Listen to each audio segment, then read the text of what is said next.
Let's take a look at something else. ODM leader Raila Odinga continues to drum up support for the Building Bridges initiative, and Raila led a host of leaders to a public rally in Nairobi's Kangware Estate. Emmanuel Toh with more details on that. The Interfaith Council has urged religious leaders to be patient with reopening of places of worship. This comes days after several churches held physical services over the weekend. The chairman of the Interfaith Council, Archbishop Anthony Muheria, now says patience pays and that they will hand over their report this Friday.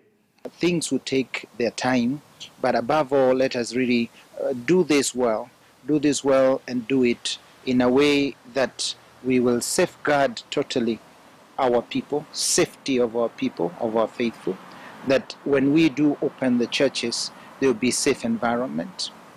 And in that safe environment, we'll be able even to educate our people so that from our churches, when they go out, they'll be able to comply and leave the safety for others, even out of our places of worship.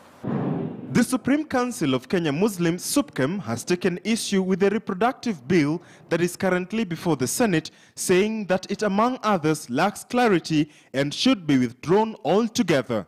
Cognizant of the ongoing public debate around Reproductive Health Bill 2019, conscious of the backdrop of the recently released contentious findings on teenage pregnancies across the country, having considered the bill comprehensively, do hereby totally reject the Reproductive Health Care Bill 2019. This mischievous insertion of new terms is calculating, dishonest, and clearly designed to push an agenda that is at odds with our moral, religious, and cultural setup.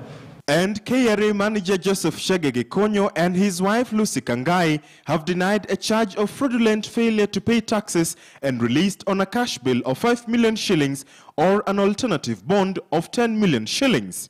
According to the Ethics and Anti-Corruption Commission, EACC, Gekonyo had been under investigations since 2018 over 600 million shillings in unexplained wealth and had fraudulently failed to pay 38 million shillings in taxes to the Kenya Revenue Authority. George Maringa, KTN News. As we wait for that interview, a sporting event